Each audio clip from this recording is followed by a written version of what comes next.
Welcome back to Spitballin Cards. In today's video, we have more news today than we have had in the last few weeks or months. We have so much to talk about. So we're going to do our best to talk about all of the news in this video. It could be a 10-minute video, it could be a 40-minute video. We'll see what happens.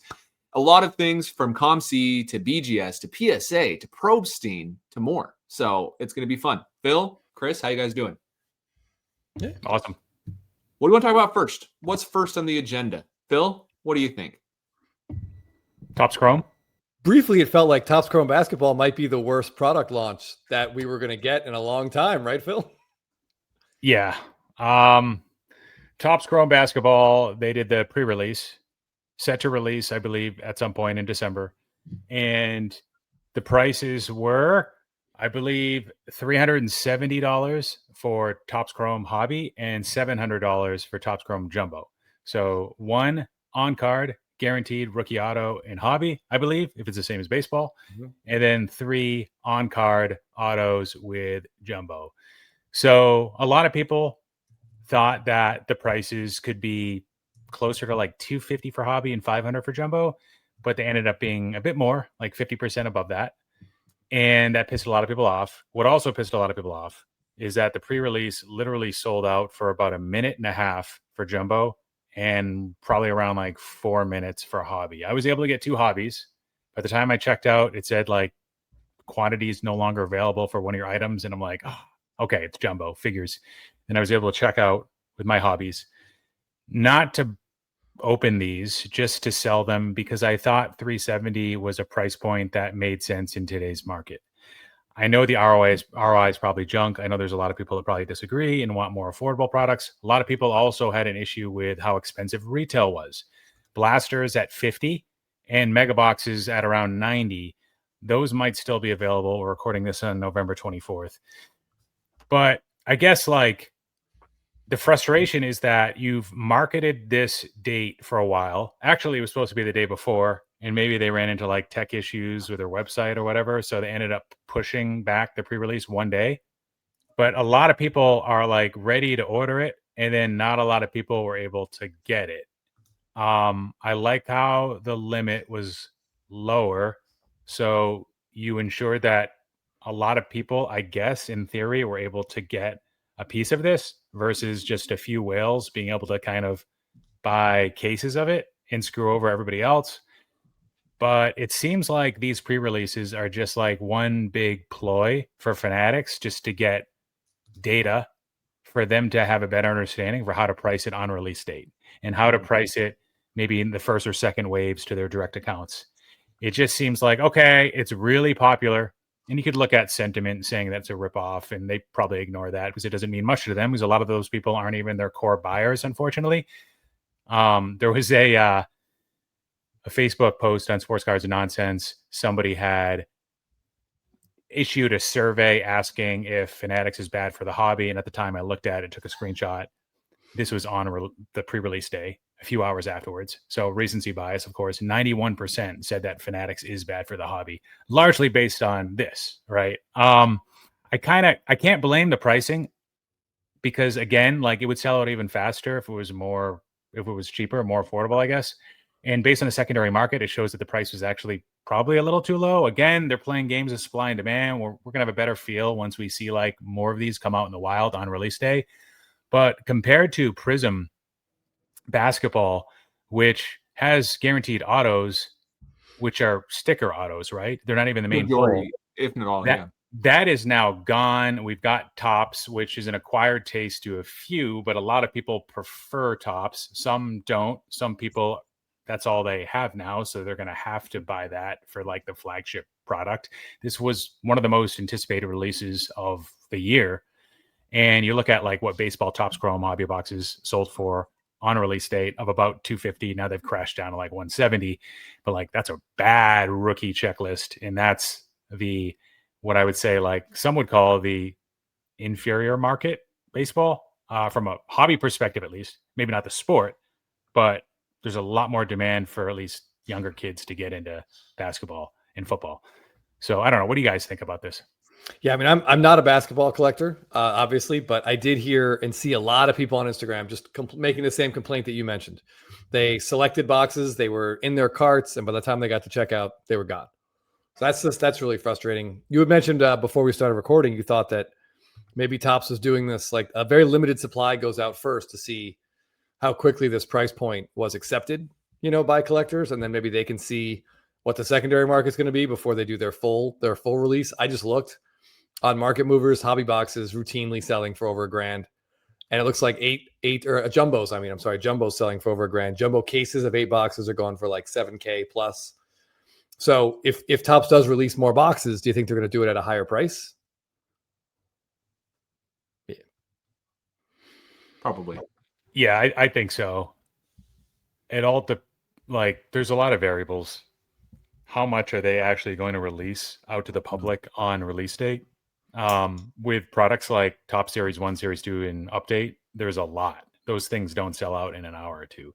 Mm-hmm. And they were priced like fairly well this time around, and maybe just above or at the pre-sale prices. But with the more premium products that are a little bit more limited, Topps Chrome isn't really limited, but limited compared to flagship. These have historically seen some jumps based on what you were saying, Chris. Like, look at that, secondary market markup so far that they're seeing. They can price it a little bit more. I don't know if it'll be as high as what boxes are going for now. Probably somewhere in between, close to, I don't know. What did Could they put a jumbo out at $8.99? I mean, that feels insane, but I bet. Well, how much was Prism going for? How much is a box of Prism? Because no offense, I understand the love of Prism. I think Topps Chrome looks better. I'm so biased towards Topps. I collected Topps basketball cards as a kid. I collect Topps baseball cards. I've never thought Prism cards were that great looking because they're kind of just the same thing over and over and over again, in my opinion. And that's because I don't collect them. So they look the same to me. Someone could say the same thing about Topps baseball cards. So I want to say my bias there. But I mean, I don't know what the expectation was for this set. It's one of the most anticipated sets of the last 10 years.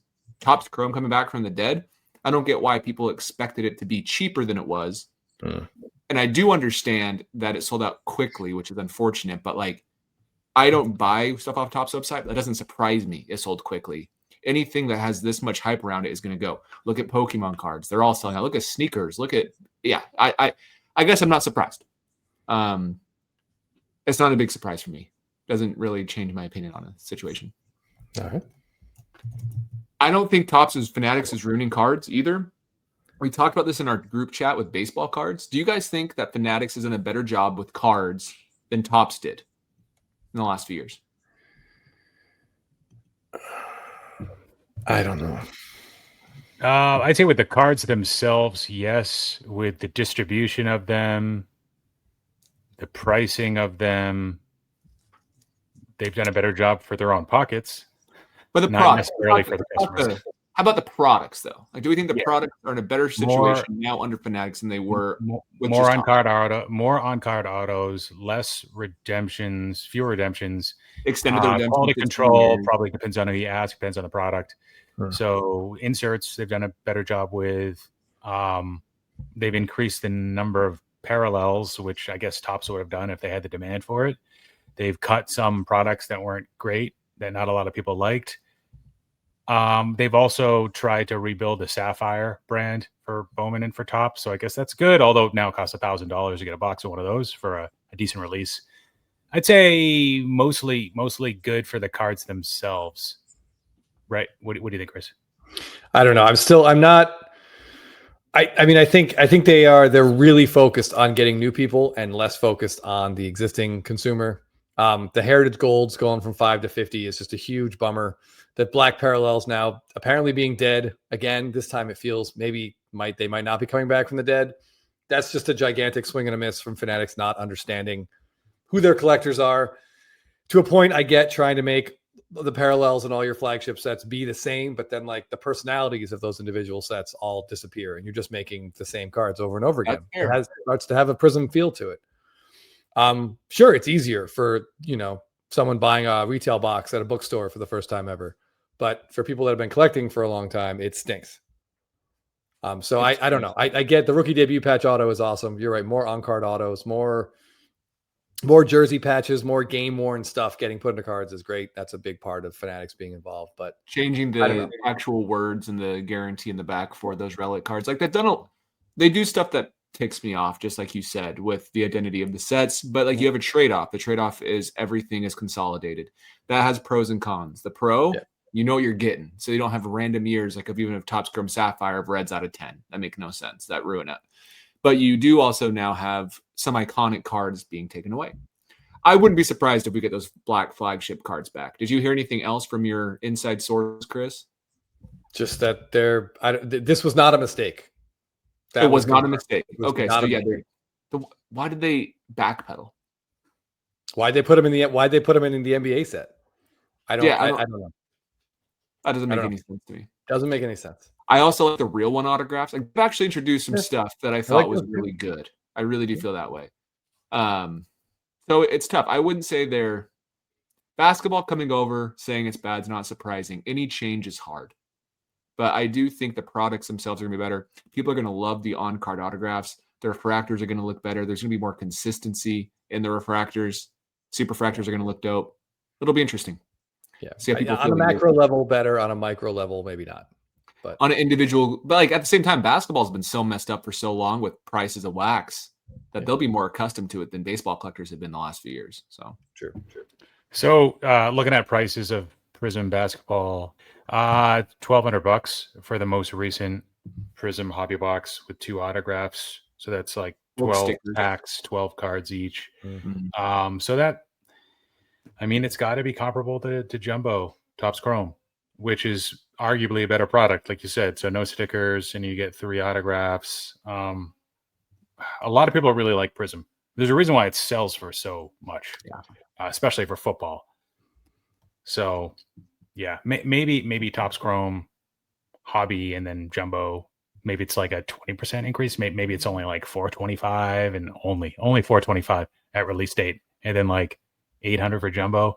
I don't know. I just can't see it being like below $700 for Jumbos on release date, or even like $10 or $20 more. I think it'll be at least $100 more for Jumbos on release date.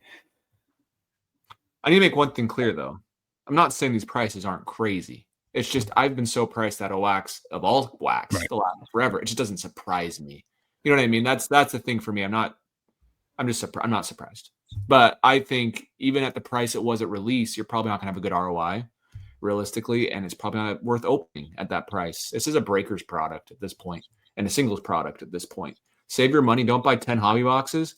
Go buy a $5,000 to $10,000 card for that same cash, and you'll be a lot happier. So, I mean, outside of Heritage at $90, what product would you not describe the way you just described this? It's true. It's absolutely true. Maybe Pro Debut is a fun one to open, but you're getting minor league cards, but you get great value out of it. 3 autographs, right?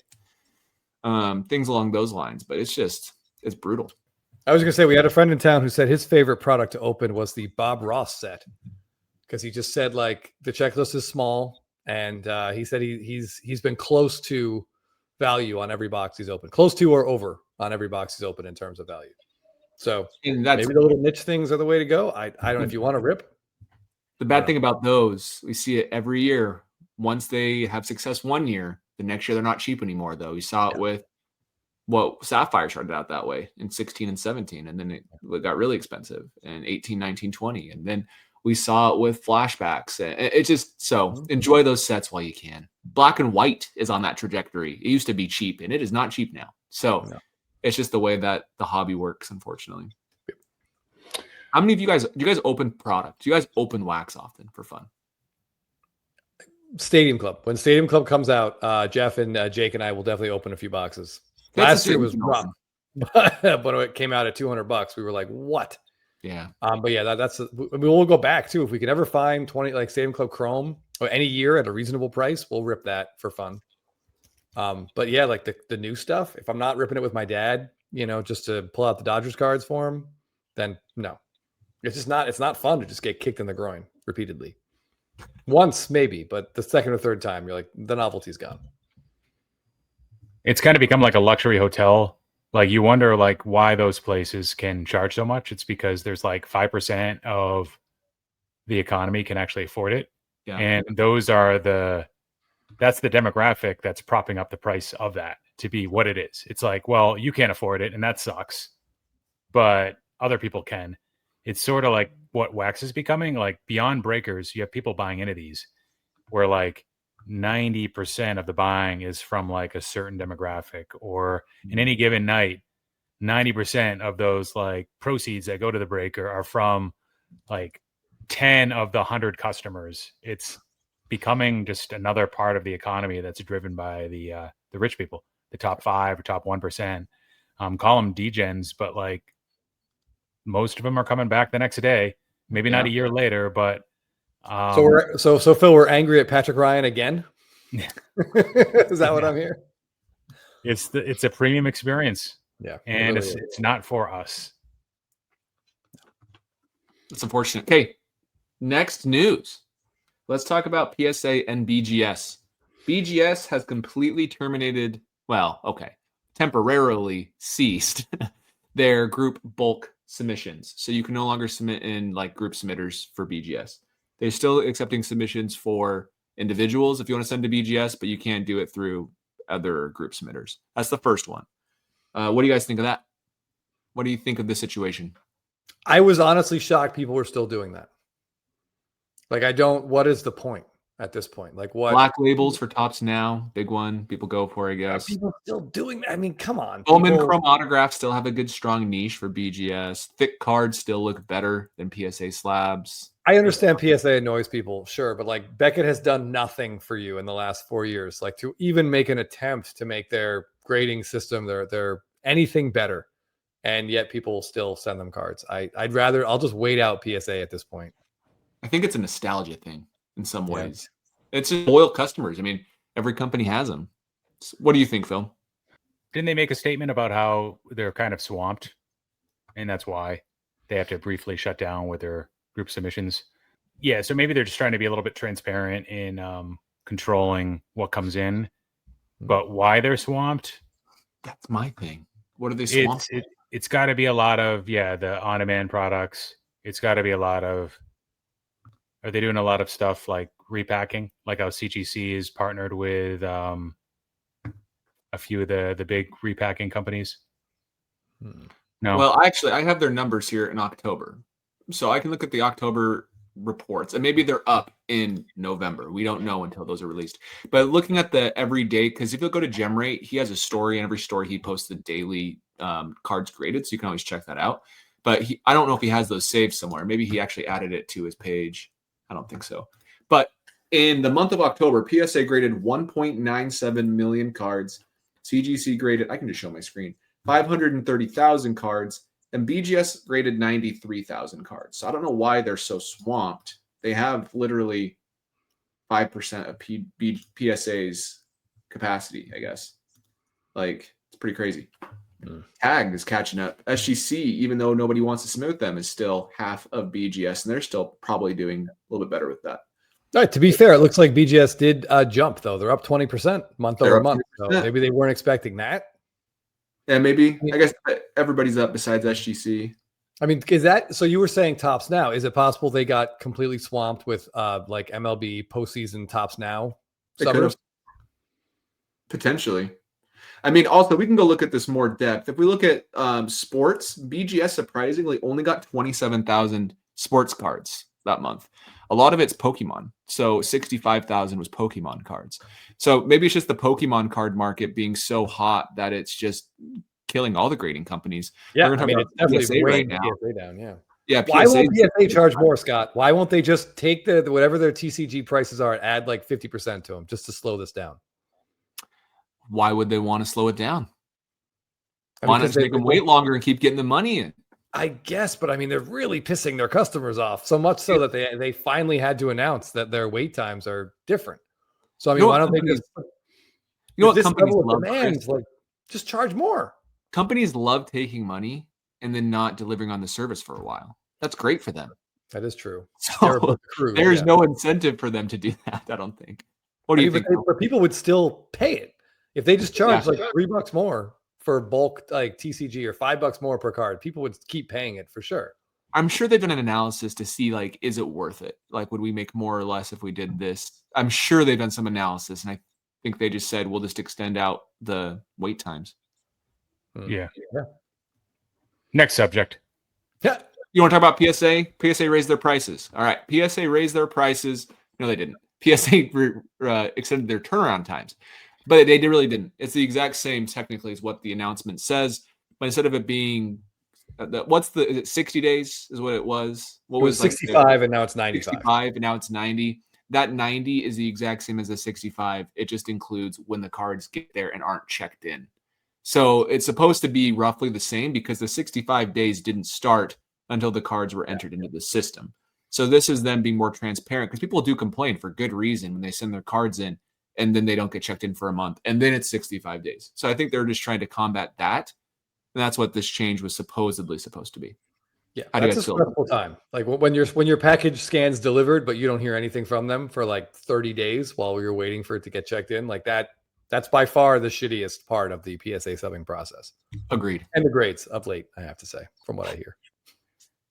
So we were priced out from buying product with breakers and the high cost of, entry. And then we've also, as traditional collectors, been priced out of grading, it seems. Yeah. Like I used to grade stuff, like I used to submit an order like once every 6 weeks. And now it's like a couple times a year. Now I've got my PSA membership coming up, which, by the way, great business model. Not only are they charging ridiculous amounts, and then you have upcharges, we also have to pay to submit individually to them. And that's kind of stupid. So I might cancel that, but that's coming up in January. The PSA membership quarterly deals aren't really good anymore. They have no reason to be. It's like the Costco or Sam's Club model where you basically make a majority of your money on the membership and everything else you don't make a huge margin on, but they make huge margins and they charge for it. Yeah. It's like it's the cash cow.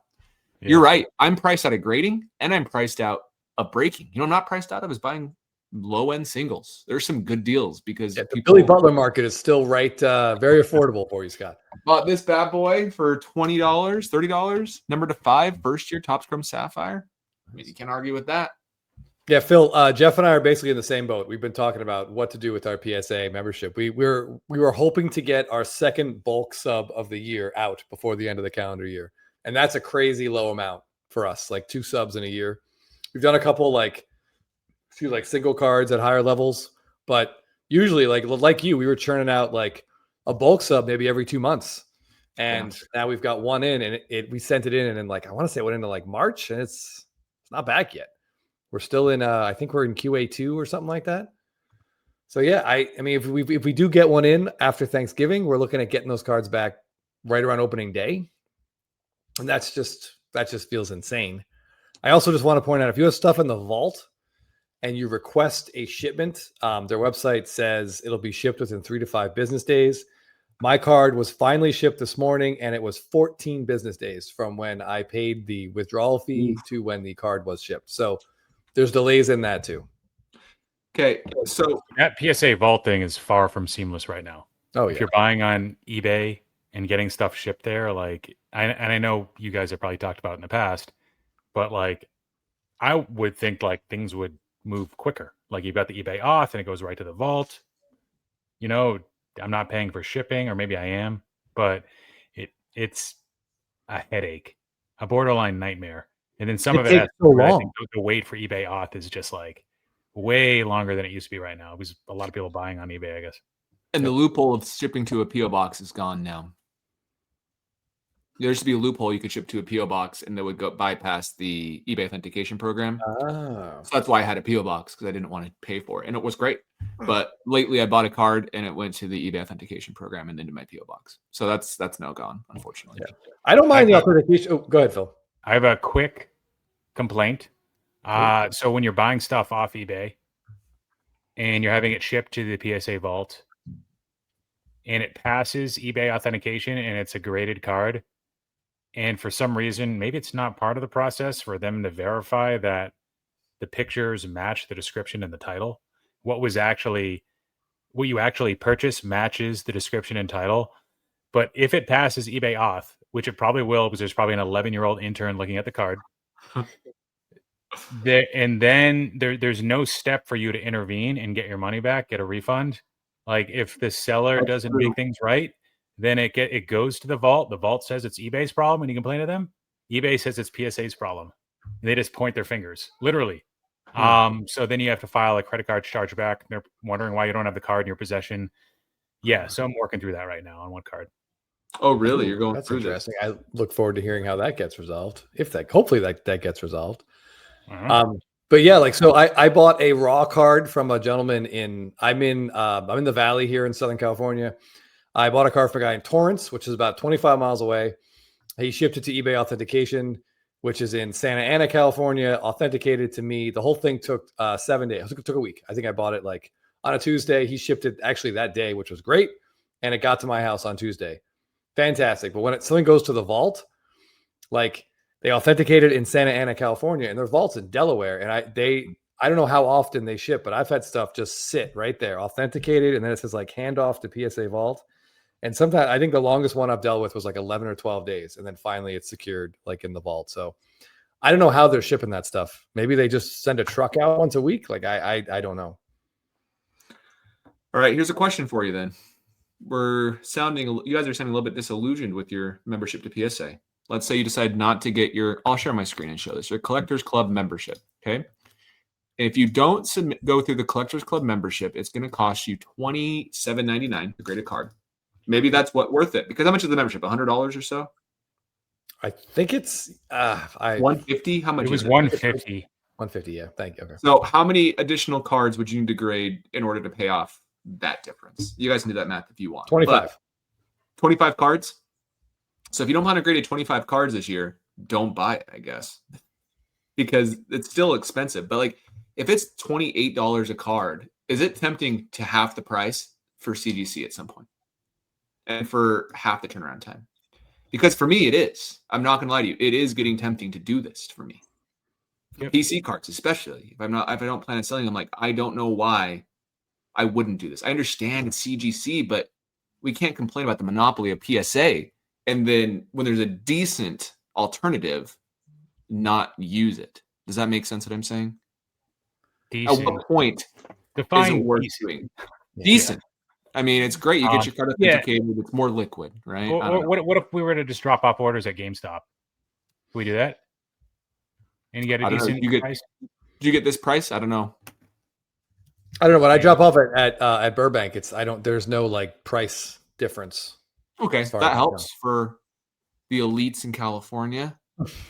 Here we have again. Yeah, so you could go through GameStop, but I'm not giving my cards to GameStop employees. I'm sorry, I won't do it. No, I'm not doing that either. That's the worst idea I've ever heard, personally. But that's just me. I think a lot of people have been recommending the GameStop route. I can't do it. I think it's gotten better. Maybe not for high value stuff. Maybe not for TCG, because those will get stolen by those guys. Maybe, but they're not going to know who like Mookie Betts is. Just $5,000 Mookie Betts card. They're going to have no idea, Scott. It's easier to steal a TCG card because there's less. They aren't serial number. It's very easy compared to like a gold out of 50 of some random player. It is easier. But no, talking about like, no offense to CGC, but I would rather, like, if it's stuff for my PC, I'll just wait. Like if I'm in 100%, I'm not getting rid of this card ever. Like I'll just wait like a year and then I'd see what happens with PSA. And I bet maybe things have changed. Maybe turnaround times are better, but I just don't see the point. I don't see the difference between a one touch. I know this card's real versus a CGC slab. Like, I'm not sure.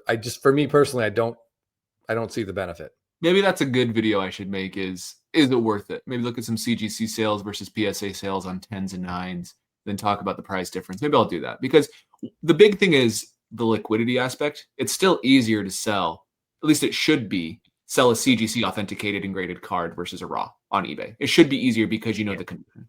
So like that's a big thing. And honestly, I have some cards. This card's in a CGC slab and it looks really, really good. Like, and I'm not just saying that because I worked at CGC once 3 years ago. Like it looks great. So a lot of people for a while, a few years back, were doing the whole like SGC crack and sub to PSA arbitrage stuff. And a lot of people are claiming that they're having good success. I had mixed results when I tried to do that. Correct. I haven't heard about anybody doing this with CGC. And is it because there's no sports cards in their holders yet. Just Cool. kidding, kind of. I mean, let's see how many they had with gem rate data. They graded 459,000 cards in October, and that was 530,000 cards in October. 71,000 was sports, which is second to PSA, way above SGC, Beckett, and Tag combined. All right, so minus like some of the base stuff and repack stuff, you're looking at what, like 500 cards, 10 for each state. No, I'm just kidding. But yeah, I don't know. I'm curious about viewers. Like, are you guys doing the arbitrage? Do you guys see CGC cards, like parallels, autos at shows in display cases? I don't go to shows much anymore. So yeah, and I'm not saying you should do it. It was more of just a hypothetical because I feel like it's getting really difficult to grade right now, unfortunately. Yeah. All right. Before we move on, I just want to. Can you just pull up the gem rate page again? The sports page, the sports cards page. Also, yeah, I got you. So here's overall. And here's I hit the wrong button. I always hate that about the desktop on Instagram. You have to hit the button here. Yep. Oh yeah. So, anyways. Okay. So I guess combined, what is this number? 60, 64. So 74,000 combined versus 71,000 at CGC. So yeah, but I just want to look at the total number. So this is like the total number of sports card graded. We're looking at about 840,000 sports cards graded in a month. This video is unfortunately going to be complaining about a lot of stupid, dumb stuff that went on and is going on. But I feel like the sports card hobby is generally in a pretty strong place. Like that is an absurd amount of sports cards to be graded in a 31-day span. Yeah. So like the demand is there. There are way more people sending in cards than we think there are. Oh yeah, true. And I will point out, so in the month of October, we're down 2% at PSA in sports cards, 27% at CGC, 17, 17, and 18. But I would not be surprised if we see a big up in November when this month's over in a few days. Yeah. So anyway, the sky's not falling as much as I think it might sound like it is, especially when we keep going in this video. I don't think we're saying the sky's falling. I just think we're saying, like, is there anywhere that's a good deal? Because we're priced out of boxes. Yeah. And the grade, like, is there a good deal for the little guy? And who knows? But look at Pokemon real quick. TCG. I say Pokemon, but One Piece is there. Yu-Gi-Oh's probably there. Other stuff's there, but it is dwarfing sports cards. Like, keep it in the wrong arrow. I'm sorry. Like the number. Portable hobby box. You go back to 93 score select. For I don't know, like $50, $60. Dark Jeter rookie. Yeah. That's a really pay $40 to get it graded at PSA though. So here goes the profit. And get a 9 pop controlled. Yeah. Probably a 7. Jeff and I, our birthdays are in December. I've been working on a drinking game that revolves around 1990 score hockey, which was like one of my favorite all-time products to rip. It had that like Eric Lindros rookie, that future superstar. Yager and Brodeur have their rookies in there. So I'm trying to work out like how many sips is each Hall of Famer? If you pull the Lindros, you have to do a shot. So I'm working on that, viewers. If you have any suggestions in the comments, please let me know. I don't want anyone to die of alcohol poisoning, but I feel like it's an inexpensive box. And if you ever rip stuff in the 90s, like that Select, I feel like there's fun games you could make out of stuff like that. And it's not expensive. Okay. All right. And then we have two more topics. Let's do Comc real fast. That should be quick. There were rumors those back pages on X. He might have posted it in Blowout too. He's pretty active in Blowout. But he mentioned that he has, maybe I can pull up his tweet actually, or is this still called the tweet in X? What is it called in X now? A post? It's whatever you want it to be. Let me see if I can pull it up real quick. All right. While you're pulling that up, I still enjoy Comc. I think we all three of us use it. I love Comc. One of my favorite. Yeah. I love to wake up in the morning and get an email or a notification that some random card on my Comc sold. And I actually got that today and it put a big smile on my face. Someone bought my Stadium Club Chrome Orange Refractor AJ Puck or AJ Puck. I think it's Puck. His rookie card I had up there for like $4 or $5. It had been sitting there for a while. But hey, there's someone out there for every card. It's like a dating website. Eventually, you leave your Match.com profile up there for a couple of years. Someone's going to message you. Here's that was a good one, Chris. Here's the post. This is not a joke. I have on good authority that Comc is in financial trouble and may not make it past Q2 2026. I'd recommend having your cards shipped to you as a counter strike. I am posting this as a heads up to my fellow collectors to get out ahead of this. I have a heart. I love Comc. I hope they're not financially struggling because I enjoy their products and I enjoy their service and it's great. But do you guys think there's a lot of merit to this post? The service is okay. I think maybe what was deduced there was because there were a few layoffs, and layoffs of key individuals, and maybe a lot of layoffs in recent months, that certain things would be at risk, and maybe they were struggling financially. Maybe they are struggling financially. A lot of companies are doing layoffs this year, but to say they're going to be like gone after a few, like what I'd be most worried about is like everybody withdrawing their money all at the same time. It's like a bank run. Yes. And they have a penalty of 10%. They would probably change it to 25% if enough people did that. Like I worry about that, like the cash flow problem. Do they have enough liquidity on hand more than I do like not being able to get my cards back? But then again, like I don't want to like say too much nice about a company when a lot of people were pumping Star stock 4 or 5 years ago, had them on the payroll or, you know, in their pocket basically as a paid sponsor. And then when customers want to get their cards back and said, why did you refer me to this platform? You just ignore them and block them on IG. Like that's not the type of person I am. So I'm not going to say anything too nice about a company I don't know too much about. So I do have a friend, Run Good Life, who used to work for this company a long time ago. The ending was a little messy between him and that company.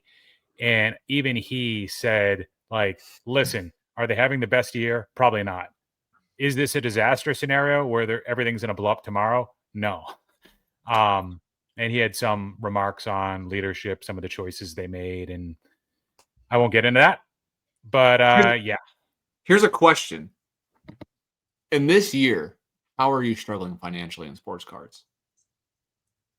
That's my question. Like, shouldn't you be doing really good? Or is the Comc model just not built for a boom market like this? It's a valid question. Yeah, because I think they should be doing good.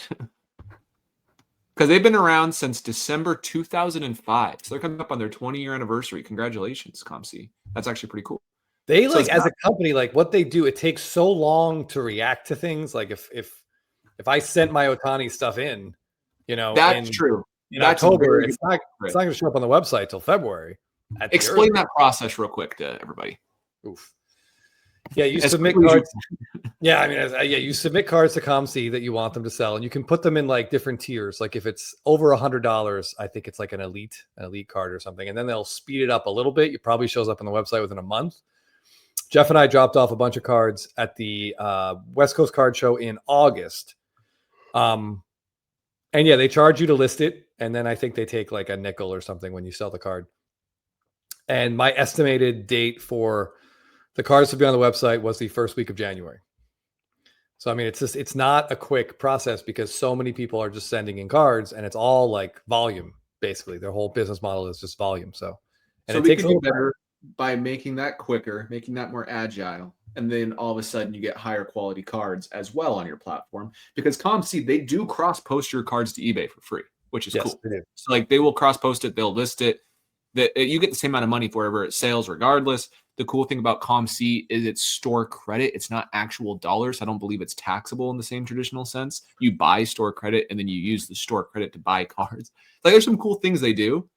But putting cash into your account is taxable though. Like that counts as a sale. If you pull the money out, but if you put it back into cards, it's not taxable. Well, right? Let's not get into the tax laws here because there's going to be some accountants that are going to be listening and saying like, well, just because it's not trackable doesn't mean you shouldn't be reporting it. Yes, well, obviously. Then you have some of those people telling me if I redeem like credit card points, like that's a taxable event. I'm like, he's like, technically it is. And I'm like, wait, what? So there's going to be some people that'll have different viewpoints on that. But yeah, Comc's been fine. I wonder if they've been losing users if turnover on the platform, like buys and sells, are down. You used to have this incredibly active Facebook group that people were like selling their whole ports. It was active. Maybe I'm just not getting recommended to see engagement in that group, but I have a feeling the engagement's way down. I don't know why they wouldn't be doing so well. Maybe just like poor investment. It took them like 70 years, longer than it should have, to roll out their app, mobile app. And the browser interface is still like pretty basic. You're right. So, and now eBay's part owner, do they own 50%? So in theory, that would be a good thing to make sure that things wouldn't completely blow up soon. But yeah, I don't know. Platform's fine. I use it every once in a while, not as much as I used to though. Where else can you sell a 2017 Topps update Craig Kimbrell image variation for 50 cents? Where else can you sell a Walmart Mega Box SP, not even the SSP Freddie Freeman, for $2.13? Oh, like possibly to me, but I think Comc is a better bet. My Comc is just full of Mark Messier New York Rangers cards, like the Pinnacle Rink collection, the Stadium Club of him holding the cup. That's pretty much what I just gather in there. I sell a bunch of stuff I don't really care about, and I just hoard those cards like a complete lunatic. I have finished mini sets through Comc for cheap, like all the finest sets I've done. A lot of fun. All right, we're a little bit deeper into this conversation than I anticipated, so we should hold the Pro Epstein conversation to a different episode. Realistically, we'll post that Pro Epstein conversation before this episode because we have 2 news videos this week, and that one's pretty pressing. So check that out. But I will also note that Chris has a shout out for our Patreon and Discord. If you're not familiar, we have a Patreon. It's $10 a month. You get access to 1 extra video a week. Plus, you do also get access to our Discord with like-minded Spitballer collectors. Here's a card that was posted. Tell us about this card, Chris. Yeah, look at this. Topps black and white. I want to love this set, but I love Stadium Club so much that I really feel like I'm getting angry that for some reason Topps is funneling the best images over to Topps black and white, and then they're just putting these sticker autos on them, which still I have a hard time saying. But this card comes from one of our Discord users. His name is Galaxy, and this has got to be one of the most visually satisfying Paul Skeens cards I've ever seen. That's just an absolutely incredible shot of his home ballpark. You can see the yellow bridge in the background there. Eventually, I think this set is going to take that next step, and they're going to stop putting sticker autos on them. And then the affordability of it will almost certainly go right out the window at the same time. But that's a kind of a give and take here. I love this card. As you know, I said I don't like sticker autos, but this one is this image is so cool. It is a full color parallel out of the black and white, and I believe this is the 1 of 1. So, exceptions to every rule. This is a fantastic looking card. So congrats to Galaxy. And yeah, the Discord's been really fun. Yeah, very active. Can I make one comment about this card? Please. Home ballpark for now. All right. Good point. Good point. Thanks for watching, everybody. We appreciate it, and we'll see you in the next episode.